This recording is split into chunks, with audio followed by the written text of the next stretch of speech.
Hey, I'm excited. I'm here. It's Pivotal Times, and I'm here with a long time friend. I've known her for over 30 years, or at least 30 years, right?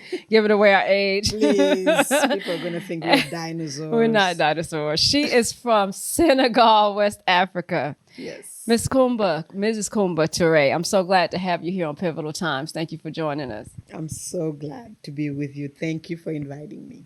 We're excited because, Coumba and I, we grew up in the movement and just have a long history of activism and all that good stuff. And one of the things that we recently talked about was the role of education in our children's lives and how it's so important that our children understand what education is and what it's not. You're a mother of three, you're a wife, you have all of these things going on with activism. When you think of education and the state of education globally and in your own country, talk to me about some of the things that you see. We are forced most of the time in models, in languages, in careers, in ways of seeing the world that are not always appropriate, not only for ourselves, but for the world itself, for the earth itself.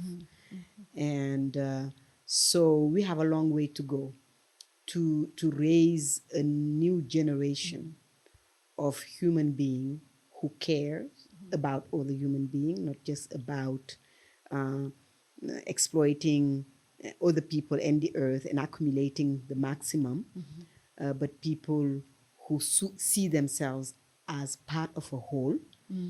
And be able to participate to that. I think you've said a mouthful. I want to kind of backtrack because I think when you say seeing themselves as part of a whole, I want to jump off there because when we met, I was about 18. We met in our early adult years, and one of the encounters that we had, I remember things happening on a stage, and you were speaking in your native tongue, in Bamana and Wolof, and you speak French. You're very fluent in a number of languages. And I just had this overwhelming feeling of sorrow. And I began to cry. And I don't know if you remember, but you came to me and you just held me. You said, what's the matter? And I said, I'm just realizing that I don't know what language I'm connected to. And so it was this feeling of that something had been missed, that you still understood your role in a global perspective. Now, this was before I had given my life to the Lord. Now I have an identity in him that says, Christ is first. There's still cultural dynamics, though, with us having an understanding that I'm a believer, I'm a Christian, that comes, and I have an identity that's stronger than even culture now. Yet there is still some very definite missing pieces that I agree with you on. Yeah, I love, that you bring back language, because I just wrote a piece on language and speaking about the different languages. And yes, languages were erased for people who were deported, enslaved, and taken here to the USA, but also to Latin America and other places. But languages are still being erased even today. This is not a past issue. So the feeling of that you had about losing or not having access to that language, that's the future of our children in Africa today. Oh, wow. Because people are ashamed of speaking their own languages. Because education in school many times does not accept or integrate Bambara or Wolof, or and it's still a fight for so many of us to say it is important that we integrate in our education system our local languages. And it's not just about identity.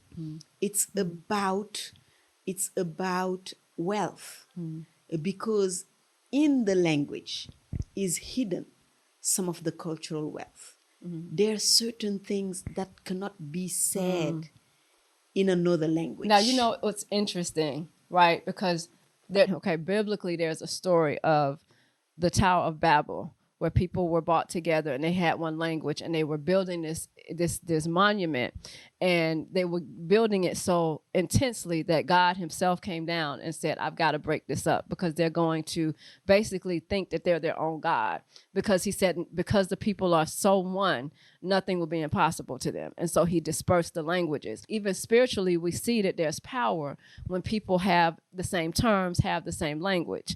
That was one of the first things historically that was broken up for us, right? Mm-hmm. Putting different people from different nations out of West Africa, mixing them up so that they could not communicate. Mm-hmm. With you being a linguist and everything that you do and bringing language back to the forefront, what work are you doing to keep those native words, those native terms, that native culture alive, and not make it something that's I guess that our children are ashamed of? Well, I guess the first thing is to speak it. Auniche, iniche, nangen def, so that people hear the sound. Like everywhere I go to speak, even if people don't speak that language, I'll share some word, I'll share some concept, so that people understand that in those languages are hidden certain ways of being and relating to each other. It's not just the word. It's what's inside the word and the ways of thinking of people that I carry with me. I also write and publish books for children, and I do it in several languages. And I have one of the books that is quite innocent, simple. It's just about fruits that you prefer. And it's written in Wolof and in French. But when you see the book, the translation in French doesn't make much sense because those fruits don't exist in French. Wow. Wow. You have to go back to like the scientific name of the tree, or you call it something. But anyone who knows those fruit and who live in West Africa know that the word doesn't make sense in French. You can only say those fruits and taste them in the languages of the place where those fruits exist. And if you don't name them in that language, then not only the names disappeared. Our kids today don't know those fruits. They disappear not only in name, they also disappear in reality, because we are in cities, we cut the trees, the environment is hurting. So some of these trees also disappear. Wow. So there is a direct connection between knowing a fruit, knowing the name of it, and because knowing it in your language make it important to being able to taste it, to want it, to keep it, to save it, for the tree continue to exist, not only for us, but for the whole world. That is the story of the African American here in this country, which is a lot of what I try to bring to the forefront. Because, when people come to the African American narrative, a lot of the discussion is, why is it that serious, right? And so when you take, the impact of changing the name of a fruit, change the name of a person, erase the language of a person, and then remove the identity of the person, what impact does that have on the coming generation? So you're giving an example of in your country, where the old landmarks are being removed. Our whole existence here had to be reestablished. When you look at what took place when there was the removal of Africans from that country, from your country during the slave trade, what holes did it leave behind? Because I know a lot of times the view over here, and I've talked to different people throughout diaspora, is that that things were like there was a hole left behind, but not really realizing exactly what took place once we were brought over here. Can you talk, just as we wrap this up, briefly about what impact the trade had, that transatlantic trade had, on those of you who were left on the other side of the border? Thank you so much. The loss and the division is very deep, and I think the biggest hole is the unknowing of each other, because these are not things we talk about, even on the continent, except if you are specialized in history and you learn about Atlantic slave trade and so slavery. Is it taught? It is taught, but it's so little. for common knowledge.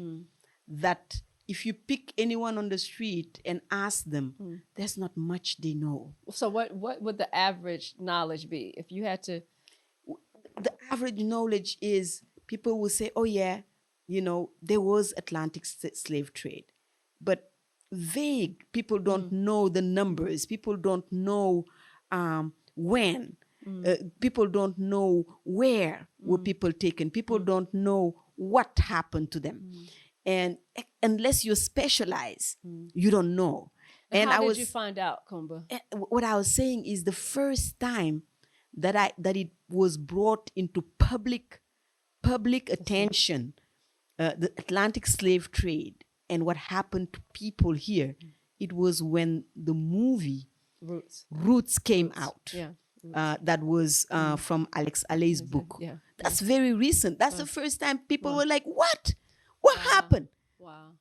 Because it's only specialists that knew something. And even then, of course, that then, fades with time because the movie is not always there.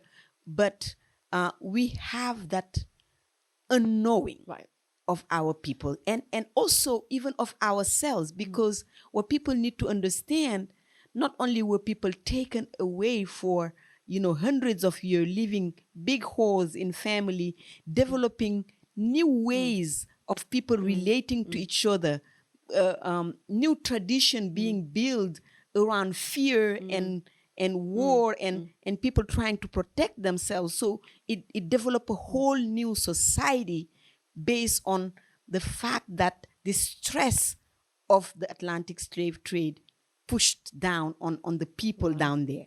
But then you had colonial time where people were enslaved on the continent. That's how I can call it.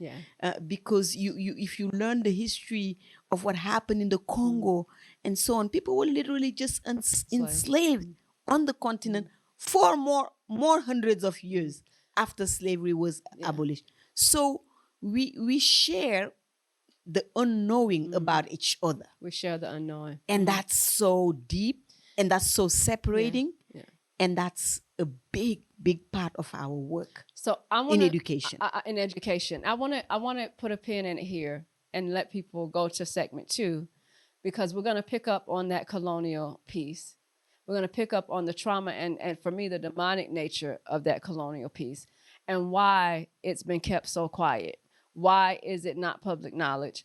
Not only here with what we're dealing with, right, with some of the legislation that's coming out of Florida, but also on the continent. So we're gonna pause here. I thank you for we're kind of unearthing what education is. Where are the gaps? What do our children need to know? What do they not know? And as we do that, I now want to take a look on segment 2 at, is it purposeful? Is it just that we're just walking around unknowing, or is it purposeful miseducation that stops these things from being known, not only among Africans and people of the diaspora, but also globally? So these are pivotal times. I thank you so much for taking the time to watch. Come back and watch segment 2 with us, where we're going to look at the role of education in this nation and the global state of education and things that have been purposefully hidden, or maybe not, maybe just ignorance. But stay tuned. I want to see you back here for segment 2. Again, as always, here at Pivotal Times, we bow before God, stand before man. Thank you so much for watching.